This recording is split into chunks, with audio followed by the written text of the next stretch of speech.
Hello, Disney Board of Directors. My name is Jack McCandless. I have my team here alongside me. We're going to discuss a little bit about our prospective film, Ra's Day Off, for you all today. Just to give a little bit of historical context, Ra is the ancient Egyptian sun god. He carried the sun throughout the sky every day, and at the end of the day, he travels back underneath the underworld and comes right back up to start his day again. Ra's been doing this for tens of thousands of years. Now, in our film, we're going to have a little bit more of a modern, a little bit more of a comedic spin on an old classic, so to speak.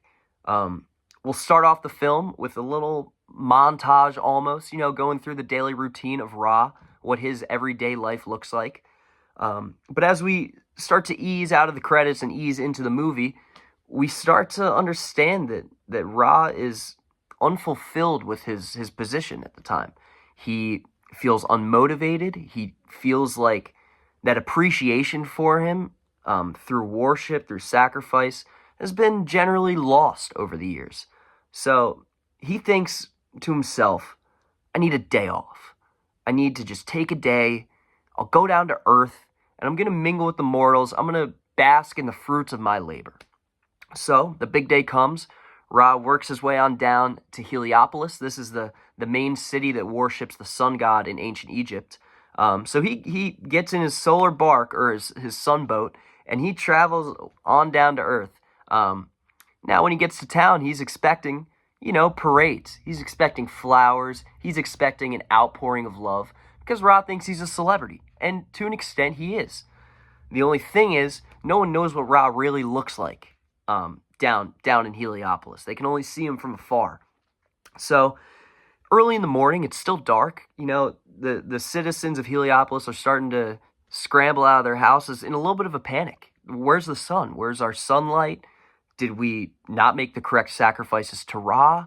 Is something wrong? Are we doomed? A whole lot of chaos ensues in the early morning in Heliopolis as Ra arrives. Now, Ra, throughout this film, is going to be mingling with the mortals, interacting, conversing with them.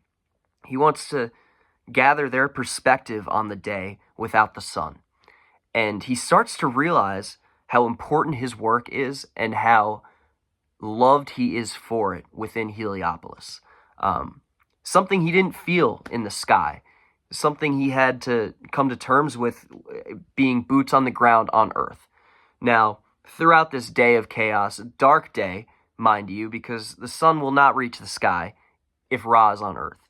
And no one knows that Ra is on Earth at this point.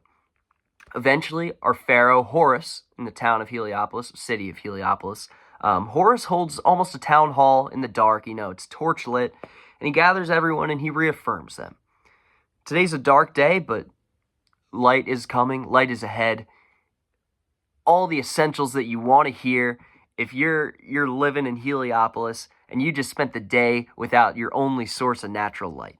So Horus puts on a brave face and tries to come across as professional as possible for everyone in the city, and he tries to be the voice of hope for them. Horus himself is freaking out internally, and we'll come to see why in a little bit. But Ra decides to speak with Horus, and he decides to profess his identity, come clean about who he is. He, so to speak, goes, Horus, I'm Ra. I'm sorry. I'm down here. He walks Horus through all of his reasoning, why he feels the way he does, and all of that. Horus doesn't believe him. And Horus doesn't believe Ra because, unbeknownst to Ra, Horus is the biggest superfan of the sun god, maybe in existence. We get a little sneak peek of Horus's room inside his temple in this film, and it is caked wall to wall in posters of the sun god. He is pouring out the love for the sun god. And he wants him to know it too. He wants Ra to feel the appreciation. And he wants Ra to know that his work is meaningful and purposeful. So Horus secretly arranges for a celebration for Ra. He gathers all the troops and he spreads the word throughout town that we're gonna really blow it up tonight for Ra. We're gonna party for him. Surprise goes well. Whole town gathers in the city square.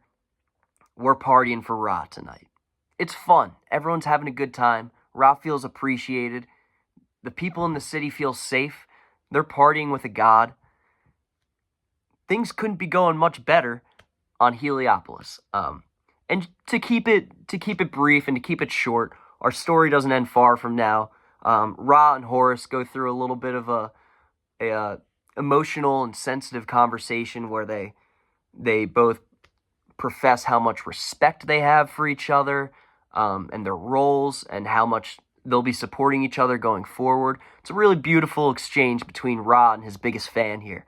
But just some takeaways on our film. Why Egypt? Why Ra? All these different questions you might be wondering. First of all, we chose the ancient Egypt theater because it's always been fascinating to us. Just something that we wanted to do. We wanted to make a movie showing the fierce beauty that lies within the ancient Egyptian culture.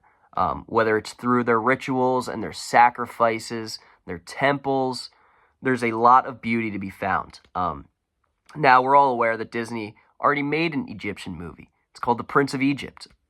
And it was good. It was good, but I think we need a movie to resonate with the younger generation more than ever before right now. And I think Ra's Day Off will provide that. It's going to have some comedy in there. The animations aren't going to be as bleak as The Prince of Egypt was. It's not going to be a sandy desert. It's going to be vibrant. We're going to have Heliopolis, jumping in this movie. It's going to be a place that people want to look at, not look away from.